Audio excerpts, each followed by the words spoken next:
तृषित लोक सकले आस पीब जीवन जल जे चाह आस सकले आस पीब जीवन जल पीब जीवन जल।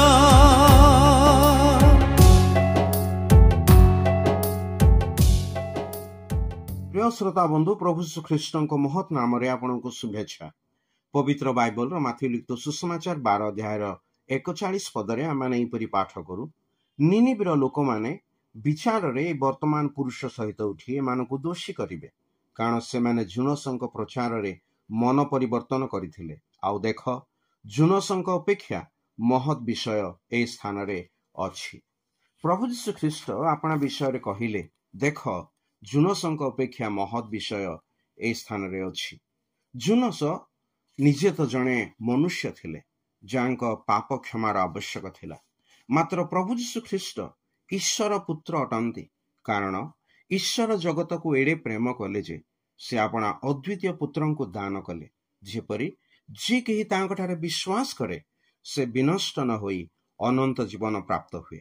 जेणु जगतर विचार करने निमंते ईश्वर अपना पुत्र को जगत को प्रेरण न करे, जगत जेपरी ताहांको द्वारा परित्राण प्राप्त हुए एथिपाई ताहांको प्रेरण कले। जे ताहांकठारे विश्वास करे से विचारित हुए नाही, जे विश्वास करे नाही से विचारित होई सारिलाणी, कारण से ईश्वरंक अद्वितीय पुत्रंक नाम रे विश्वास करि नाही।